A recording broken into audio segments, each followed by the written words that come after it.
I was on my way to New Orleans and to visit a cousin, and a woman sat next to me after the layover and the next leg of the journey, sat down next to me and happened to mention in conversation that she worked for a company called BAE in Fort Wayne. And I said, oh, my husband had been there. And I said, and she said she was going to a conference. She works in contracts for BAE. Well, suddenly I just knew in my gut that she somehow knew Lee. And it turns out she did. She had met my son several times. So here, this random plane full of people that how does somebody happen to sit next to you? Okay, right. That's a really big synchronicity.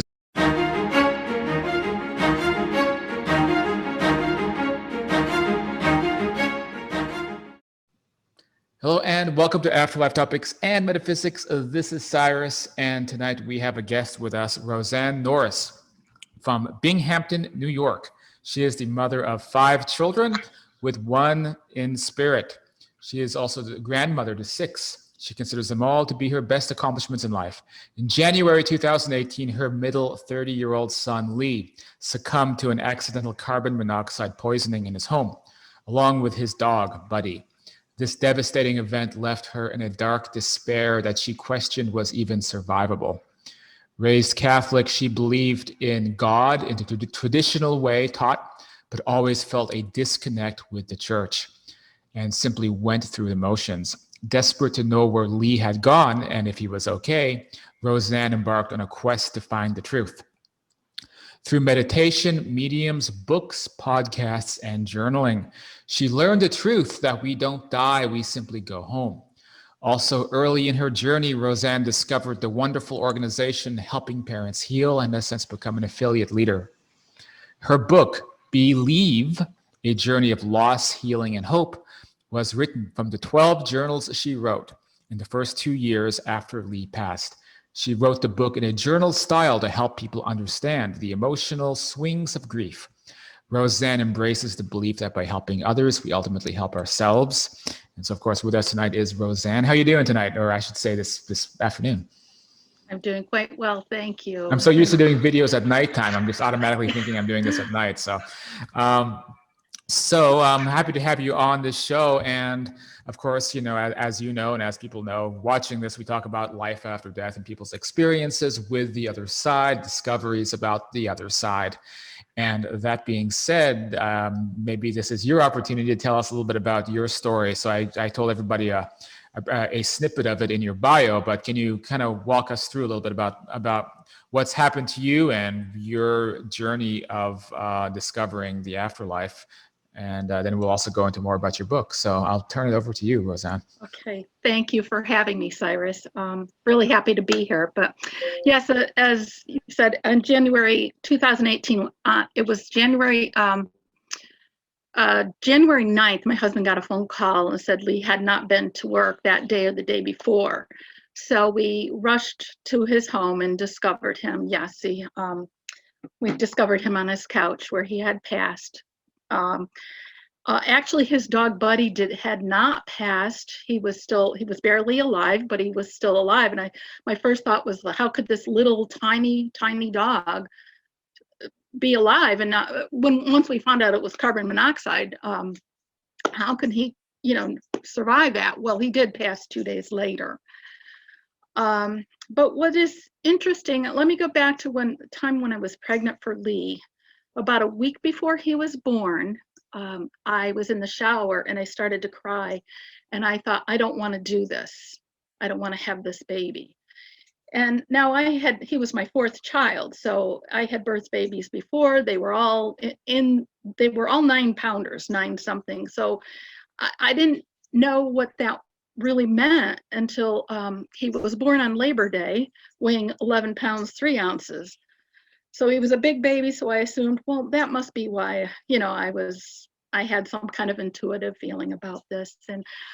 But now I look at it differently. Today, I think my soul knew that I was not going to have him for a long time. Fast forward to 2017, um, I had a dream about 2 months before Lee passed, and I saw him in his casket. And I woke up crying and thought, why would you have such a horrible dream? What is wrong with you? And I let it go, and I never gave it a thought, never told anyone. Again, I think my soul knew I was being prepared for what was to happen. Um, Other people had things too. His brother, on the day Lee had owned his own home, and on the day he moved in, I believe in 2016, he turned to his brother and he said, I'm going to die in this house. Now, his brother thought, oh, moving is such a pain that I'm never going to leave this place. Again, was there more to that message? Why would he frame it like that? Why wouldn't he just say, I'm never moving again, something like that?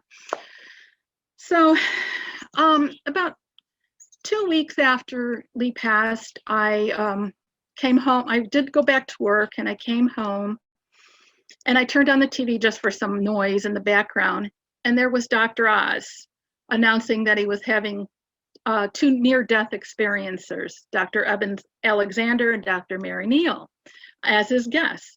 And I thought, wow, isn't that how strange that I just happened to turn on a TV that I really never or rarely watch, and what's on? I'm talking about the other side. So I listened, and of course I ordered their books, and that really kind of started me on this journey. I had to know, where Lee went. Is he okay?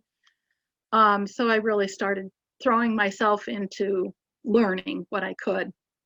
As you said, Cyrus, I grew up Catholic, but you were raised, I was taught, there's an afterlife, but really, what did that mean? I just didn't have a grasp or understanding.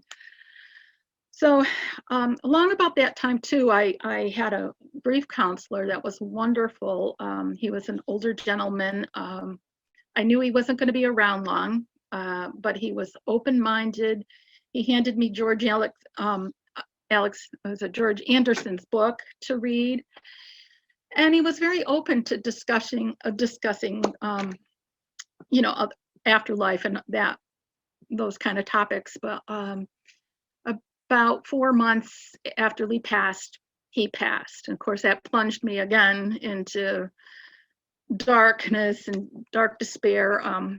So I tried a grief group, which was just awful, dreadful. I looked around at the 20-some people in this group, that had been in the group for about 20 years. And I thought, do I have to be this sad the rest of my life? I thought there's got to be more. There's got to be something. So yeah, there's the kind of no way out grief group. So I imagine that they don't have any kind of spiritual context in that group besides just a philosophical sort of thing, right? Right. It was a lot of woe is me. Look what happened to me. I can't do this. So just to backtrack a bit there, the communication with Lee started probably maybe almost 4 weeks into me. I was at his house.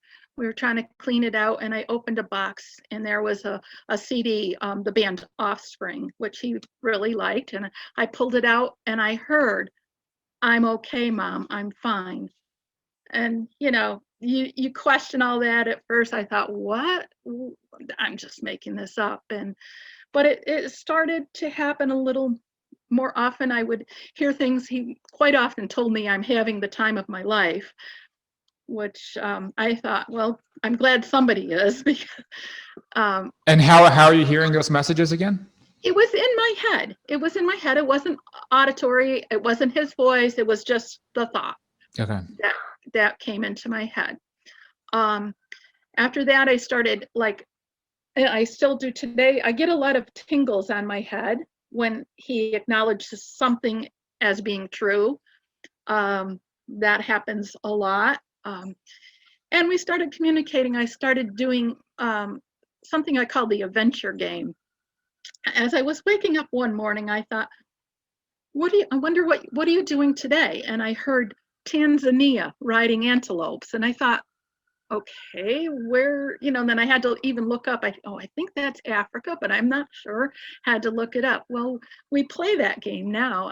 As I'm just coming out of that sleep and in that kind of dreamy state, I'll say, where today? And I've had the craziest things that pop up.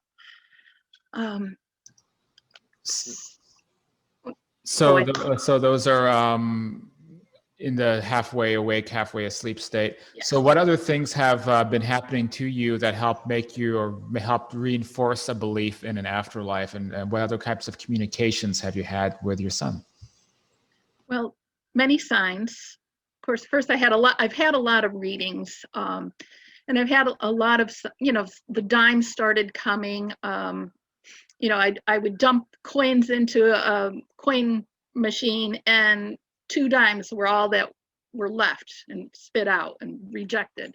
Or my husband walked out of his office and found 2 dimes on either side of his office door. Just random things like that. A lot of hearts. He wore number 34 football jersey when he played football when he was a little boy, and I probably see 3, 4, 5 or more 34s every day, whether on a license plate, on a clock. Our whole family sees 34s. We would see butterflies a lot at first. Now it's kind of morphed into, I see a lot of hawks. Hawks seem to be his sign. And even today I was driving down the highway and I just had the thought, look right. I just looked right and I saw there was a hawk sitting in a tree. My brother actually saw in California, he was visiting and they walked in to have lunch somewhere, and he had a doppelganger. There was a likeness of somebody on the wall that looked just like Lee. And he said, they just randomly walked into some place and there was a photograph that looked like my son, and he sent it to me. And he said, was Lee ever in California? Because he goes, I swear this is him. And I would have claimed him as my son. He looked that much like him. So a lot of things like that. I had one time we had a golf tournament in his honor, and I had put down a roll of 50-50 tickets on a chair, and I was home alone, and I walked away, and when I came back a few minutes later, the thing was unrolled like 4 or 5 times. It was just, there's no way it could have just come and rolled by itself sitting on a chair. We've had other things. In June of did you have something? Oh, no, go ahead. In June of 2019, I was on my way to New Orleans and to visit a cousin, and a woman sat next to me after the layover and the next leg of the journey, sat down next to me and happened to mention in conversation that she worked for a company called BAE in Fort Wayne. And I said, oh, my husband had been there. And I said, and she said she was going to a conference. She works in contracts for BAE. Well, suddenly I just knew in my gut that she somehow knew Lee. And it turns out she did. She had met my son several times. So here, this random plane full of people that how does somebody happen to sit next to you? Okay, right. That's a really big synchronicity, isn't it? I mean, yes, it is. Skeptics watching can kind of be like, okay, dimes, we're just, you're just, whatever it is, you're just looking for the evidence, and then the evidence pops up, right? Yeah. And so, that kind of stuff is meaningful for individuals when it happens to them, but it's difficult to convince somebody who's sitting on the fence being like, dimes, what does this have to do with an afterlife? But when it comes to after death synchronicities, something like sitting next to somebody on an airplane among millions of people in the country, and it happens to be somebody who knew your son. I mean, those are the kinds of things that we see as concrete examples of synchronicities. It's very difficult to rationalize. Obviously I've had experiences like this as well, where I might be somewhere very far away, even in the world, and I'll take a bus late at night and I'll be sitting next to somebody who has somehow connected, like, to the work that I do, for example. Crazy stuff like that's happened to me. And often isn't like the airplane seat or the bus seat. And so at least back before the world ended, when I used to be traveling around all the time, I was always looking forward to bus rides and airplane rides, because I always felt like I'd always be sitting next to somebody that I was supposed to be sitting next to. And so that's almost a fun game to play. Of course, these days, I guess we don't sit next to people, but if that ever comes back again, that is a way to kind of ask for, create a synchronicity, almost like the random joining of people together is something that I've heard so many stories about. But anyway, so I'm going to turn it back to you. What other things has happened though with concerning your son, and what pieces were put together that led to the creation of your book, and what else have you learned about the afterlife? Well, what happened is I thought the idea came to me about writing the book, because I did throw myself into I said, I'm going to heal the best I can heal. And like I said, books, podcasts, mediums, I massage, Reiki, I was doing gratitude. I was working really hard and trying to move myself forward as best I could. And about 6 or 7 months after he passed, I had the thought of writing a book that I know didn't come from me. And so I kept hearing book. I'd wake up and I'd start the book. It was like I felt like I was being pestered almost. And then I had a reading with a medium that actually said, you're going to write a book, and it's going to be called Belief or Believe or Beyond Belief. And it was only, and he wanted it by his first anniversary. That was only 2 months away. And although that didn't happen, it came to me in meditation, the actual title, Believe, which, well, that's backwards, right? If I show you, with his name incorporated in there. And it was, when I started, I was very reluctant to start it and the book. And I was in the shower again one day, and I heard, it's time. And I said, no, I can't do this. And then I heard 15 minutes, set the timer. So I knew it was time to open the journals, the 12 journals I had written in the first 2 years, and begin to look them over and write the book. So I was writing it as a book, and later it came to me to do it as a journal, in a journal style, so people could kind of really feel the ups and downs and swings, as you said. So would you say the book is oriented for people who are grieving? Is that kind of the main premise? Two intentions that I had. One was, yes, to help people grieving, but also to help people that have not had that horrible experience, and maybe so they can understand grieving parents and help maybe their friends and family that have had this happen. So kind of twofold. So what was some of the really good evidence you've gotten out of mediums? I know we also had a correspondence a few months ago concerning Sonia Rinaldi, who's of course we've talked about quite a bit on the show, who's been on the show. So, but as well as anything else, I mean, has anything else happened that you've experienced that has reinforced your belief in the afterlife that led to the creation of this book, or yes, anything like that? Well, I'll start with Sonia, since you mentioned her, because I went to a conference in Boston in February 2019, and I was kind of skeptical about Sonia when I heard what her presentation was about. I thought, really, how, I kind of was skeptical, and then I said to myself, well, you're here to learn, have an open mind, sit down and listen.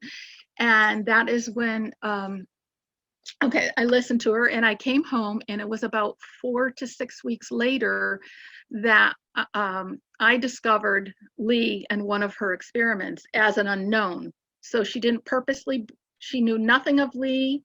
She didn't know his name. I never talked about him to her. And there he was in one of her experiments, showing himself at about 12 years old. And then when I sent her a picture of Lee, and she said, yes, I do believe this is your son, but who is the dog in the photo? Oh my goodness. So I went back and I looked, and there behind Lee was Buddy. You could see the snout. Wow. Okay, so I have a few directions I want to take that. So Okay. first, I wanted to mention it because there are people on this channel in the comments who often say Rinaldi is this and that, and the can't is isn't proven and isn't real. But and I do understand that skepticism because I probably would be feeling the same way. But I've been doing this for a while and talking to many people, and there's case after case of people who get things like that have no relationship to Renault. There's no way that she would know.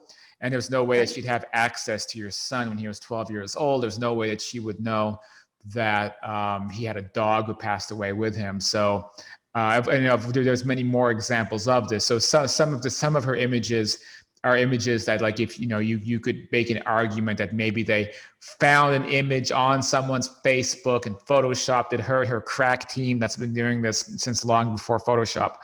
Um, I mean, you could stretch that argument, but with a lot of these cases, it's, it pretty much defies explanation. So there's something I like people to remind people about with Rinaldi, why I support that as a real paranormal thing that's happening. But I also wanted to ask you, why is it that you think that your son was coming through at age 12? Have you had any experiences or dreams or visitations with him at that age? If not, why do you think that he has decided on the other side to become a boy again? It seems interesting to me. It's interesting to me too, and I'm not sure that I totally understand why he would do that, except that Sonia herself, and like you said, to show that it is him, that she would not have any access to him at that age. And the other thing, the Buddy showing up with him too. That dog was not our family dog when he was 12. So maybe it has something to do with, see what I can do. I'm bringing Buddy in now currently, and this is me at 12. I really don't know how else to explain.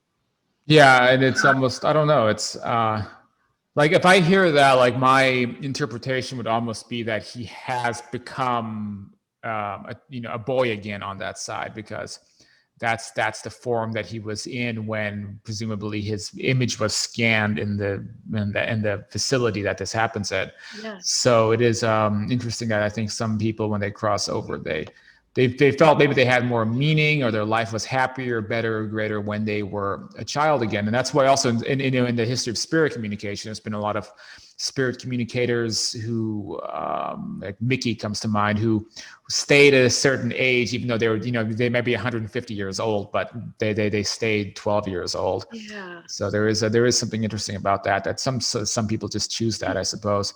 So so that is super interesting. And you made me think of something just now when you said that, is what many mediums that I have gone to said that he's a bit, that he loved, and he was playing with kids on the other side. In fact, there was one time, June of 2018, well, just before I went to Florida with my sister to visit a niece. And while I was away, now he had told me in a reading that he said that it was playing Hot Wheels with kids. So I go away and I come home, and my husband tells me the story that he was in the garage and he felt a cold whoosh go by him. And he happened to look up and he saw something red in the rafters of the garage.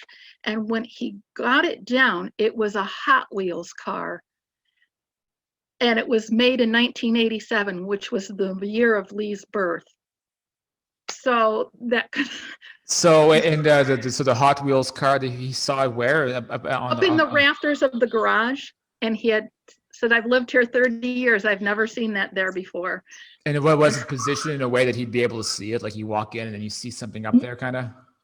He spotted something, just spot a little piece of something red. And that's why he climbed up and brought it down. And so it sounds like somebody, maybe like an application. It's interesting that they place it on, in such a weird location. But it could also be evidential, because like how the heck can you get, how the heck can you get that up on a rafter? Like it doesn't make any sense. So the less sense it makes for them, the better, because then that reinforces that it's a supernatural thing, right? Because it wouldn't make any sense that why would you find, the Hot Wheels car? Then it matches up with the mediumship reading that you had. So that's really cool. That's like multiple levels of confirmation. And so you have the Hot Wheels car now. Do you keep it around you or you keep it on your desk? Oh yeah, it's on his little altar, of course.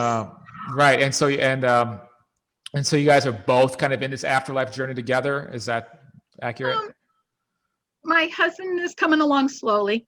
Yeah, that's usually how it is. I mean, let's just say that I've had a lot of guests on this show, and there's been a lot of similar situations or other people from helping parents heal, and the answer tends to be they're coming along. Yeah.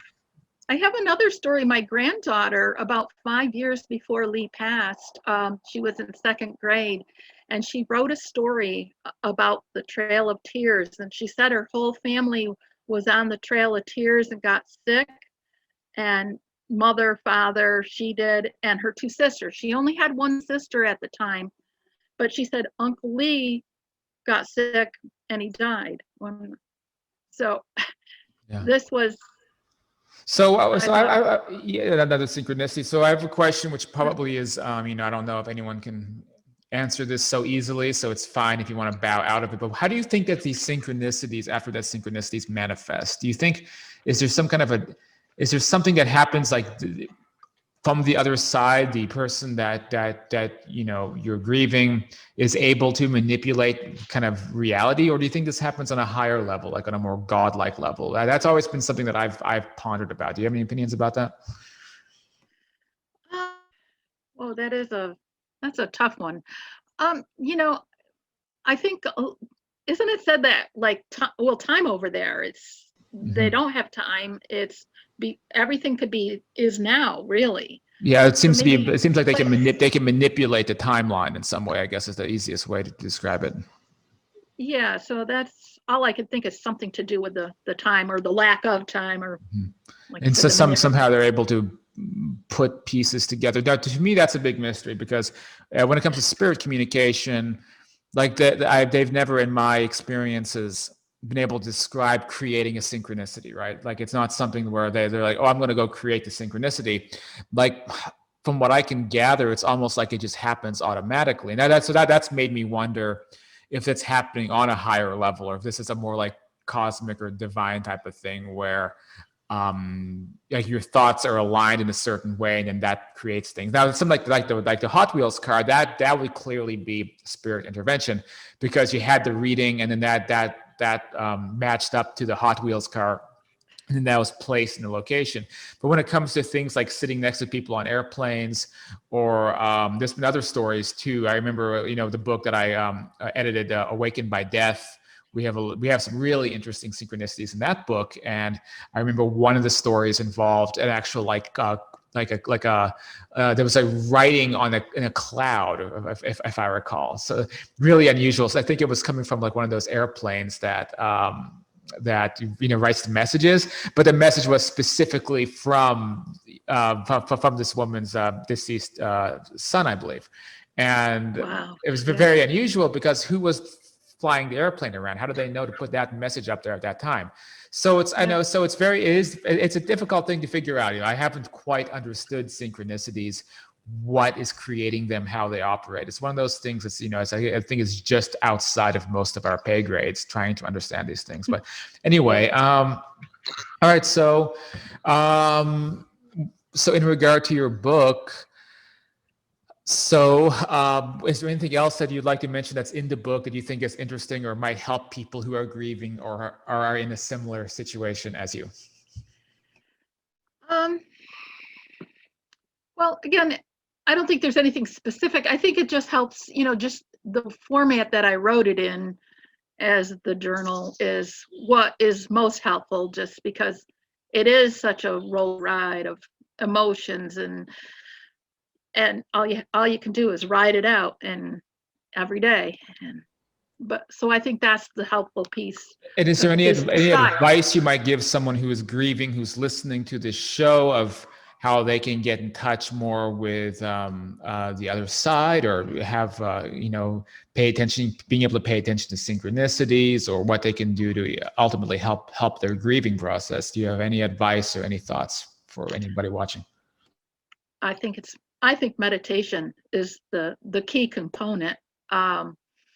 Meditation, journaling also, because I've written a lot of Dear Mom letters from Lee, and I think that was very helpful to kind of just open your mind and just write without thinking, from their perspective. So it's almost like channeling a little bit. Is that right? Yes, yeah. I had a lot of downloads in the night that when I was writing the book, that I would get up and wouldn't even recall the thought that I'd wake up and what did I write? I knew I wrote something, but okay. And that is often a time when when you can have experience. This is when you're lying in bed, or your brain is more receptive, I suppose, to communications. So a lot of people do have experiences that way sometimes, and like you said, downloads of information as well. So, all right. Well, what I'm going to go ahead and do is open it up to patrons, see if anybody has any questions that they'd like to ask you. But before we do that, though, I do want to give a quick mention to people watching this on YouTube. You are watching Afterlife Topics and Metaphysics, where we discuss these types of things with people who have experiences with the other side, or just my thoughts. I usually put up 2 or 3 times a week, my long form podcast episodes.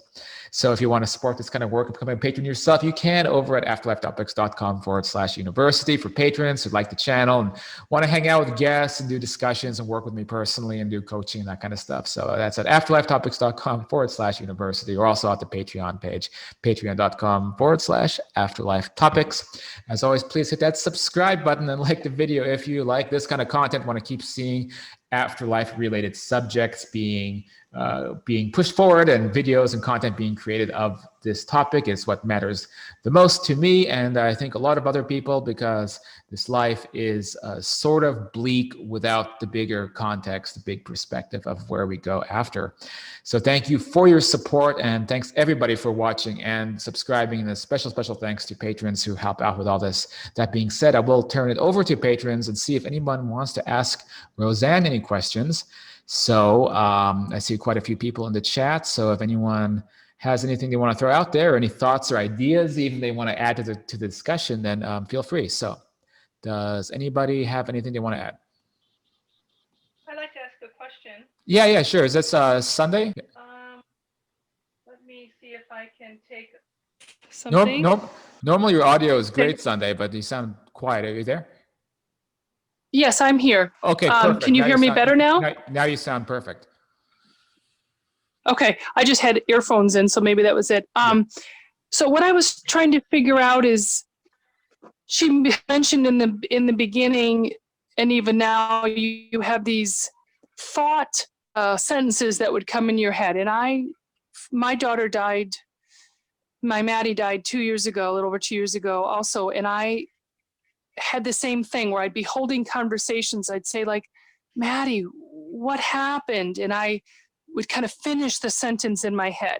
So when I had read something, it said, oh, that's your loved one talking to you. So I tried to debunk it, just to say, is it me in my grief talking to myself, or is it really my Maddie saying things to me? So then I would specifically try to ask questions like, Maddie, what was the name of your cat that you had when you lived in California in this apartment? Information that I did not know.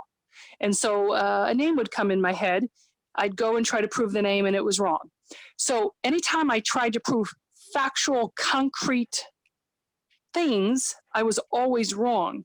But when I would finish sentences of, were you mad at me when this happened? And I'd kind of fill in a sentence, and it would be just, no, Mom, you don't understand. I was just going through a hard time, or like that always seemed legitimate. But when I tried to prove an actual thing, it was always false. How did you get to the point where you could feel confident that what you were hearing was not your manifestation of your grief, or, you know what I mean? Yeah. For me, actually, it was a mom and a medium that kind of turned it around for me. Just started to say, always take the sign, just trust. And if it helps, even if you think you're making it up, it's if it's helpful, then just trust it, let it be. But I guess that's all I can say. I just decided that I was going to trust that what I was receiving was in fact coming from my son. How do we reconcile when we get wrong information? Because there's people who are like teetering between believing in an afterlife and then again kind of getting swallowed up by skepticism. So when you have an experience, let's say I didn't bring this up with you. I'm assuming you've never had like an astral experience, have you, Rosanne? No. Like an out-of-body experience. And No. well, some people they may start thinking they might be having an astral experience, but it's really just a dream. And then the dream is loaded with a bunch of nonsense where it almost felt like it was a communication. But then you find out, like, you know what, I was with my deceased loved one or my child or sibling, but then Godzilla attacked and I saw a bunch of nonsense happen. And so that seems to be like a challenge that a lot of people face when they're grieving, is that it's like they almost get evidence, they almost have something, but then it just fizzles out. So I'll ask that for you, Rosanne, but also anyone else in the chat who has any question or any thoughts about like reconciling that or getting past that skepticism that's created if you don't have an experience that's fulfilling as you want it to be. Anyone have any thoughts about that, Rosanne?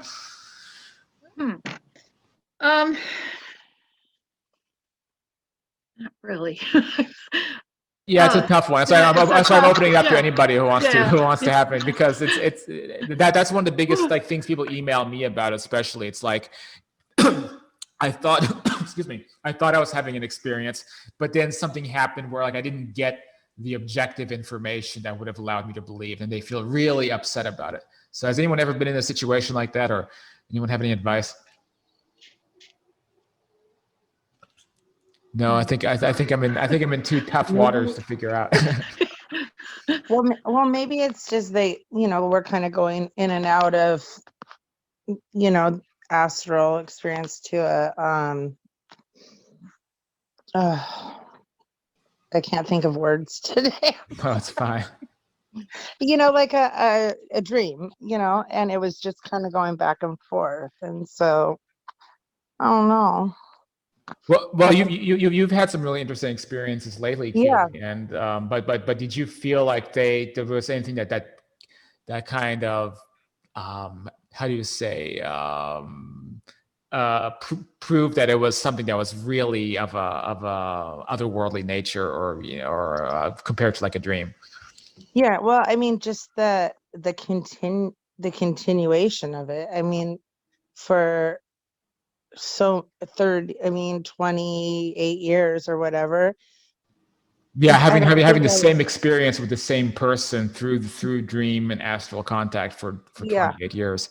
Yeah, because many times it would be like an astral experience, but then all of a sudden it would turn into a lucid dream, and I would start getting really confused, and I just think I was waking up, or so, I couldn't stay where I was, something like that, maybe, because that's what would make me doubt it and think, oh, I'm just having weird dreams.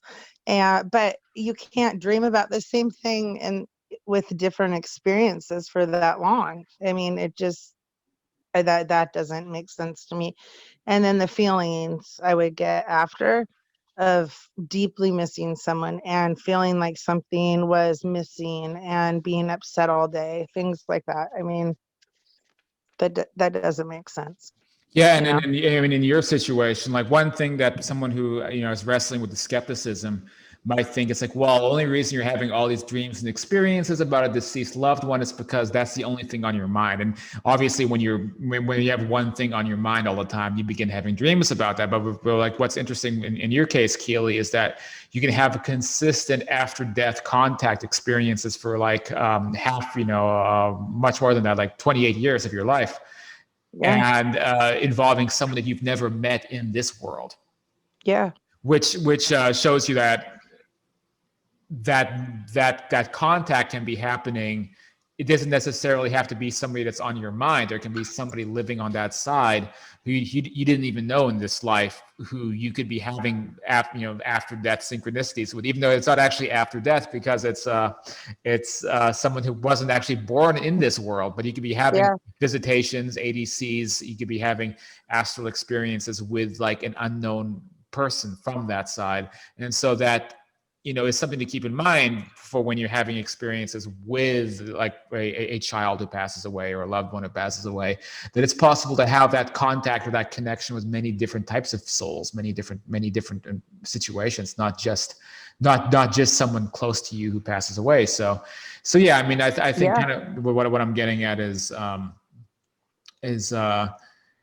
have to kind of hold on to the big picture about what's happening, the types of experiences people can have, because there is always a possibility that, it's such an imperfect way of communication that things fall into the subconscious, things fall into the dream state, and things become less coherent. And then you might chalk that up and think that it wasn't a significant experience. But I think like with synchronicities, especially, strong enough synchronicities can totally make a believer out of somebody. When for example, the Hot Wheels car, I mean, things that match up, and you almost like you have to have a real mental block in place to deny those synchronicities. But Rosanne, did you have any thoughts about any of that? I know we're going on a lot here.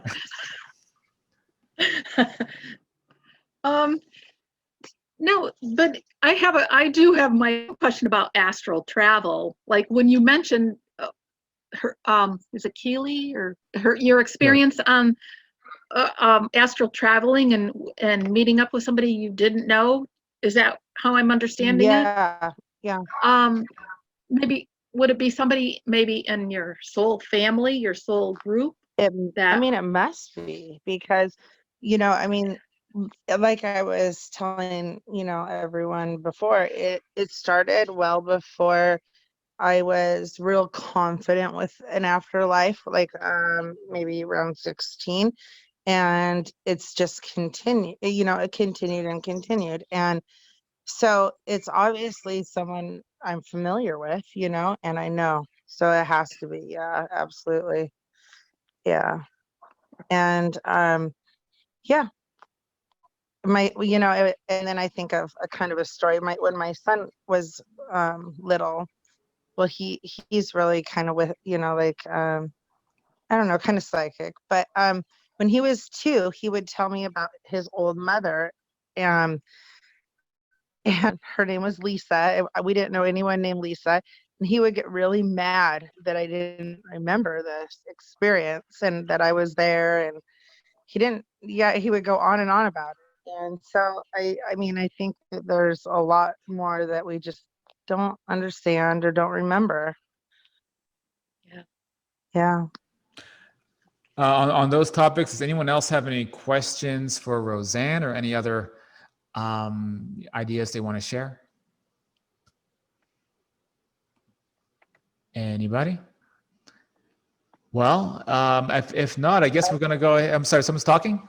Yeah, I have a question. Yeah. So, Rosanne, when it started, you said you had started going through his stuff, and you heard it like in your mind, was it in your own voice? And you just thought like, oh, that's not my thought, right? Is that kind of how it went? It was like my own voice. And I did question it because I thought I was just, making it up. But as time went on and it started to happen more, I learned, I started to trust it.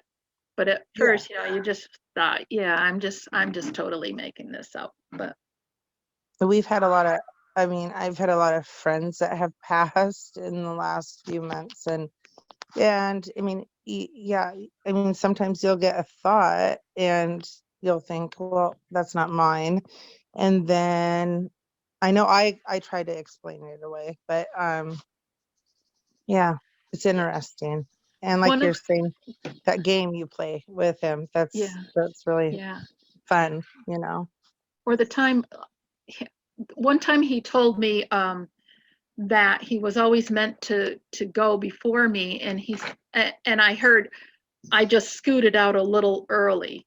That was probably the moment I really thought I would never have said that. I Yeah, would have never made that up. yeah. Scoot it out. So I Yeah. knew that that was coming from him. I Yep. just scooted out a little early. Yeah, I there would was not say that. you mentioned those things at the at the beginning where he said that he was going to die in his house, in that house. It does seem like people get a sense when they're, when I mean, we don't know why. It could be that some people are getting, communications from that side, or they have a knowing that they're going to leave early, and they don't. I think most people don't share that. They don't want to like come out and say it and distress their family members, but they might hint at it if they know that something's going to happen to them. Or even like when you were saying when you were pregnant and in the shower, Mhm, and you got that feeling, mhm. that probably was, you were knowing what was going to happen, but not knowing. I mean, Right. yeah. Um, and also, I have a quick question, I think, before we wrap up. You mentioned meditation. What kind of meditation are you recommending for people who are grieving, or if that's helping with this process or helping kind of get those messages? Is there a particular kind, or? I don't do any particular kind, and for me, I personally love Tibetan bowls, and so I listen to that a lot. Or sometimes just sit in the power, just quiet my mind, and so I don't follow any rules or forms or anything. I Got it. just try to do it. Okay. Well, with that said, unless anyone else, anything else you want to ask or share, I'm going to go ahead and ask you, Rosanne. Well, number one is, what else are you planning? Is there anything else going on with you and your work now as a writer? And also, how do people get your book? Um,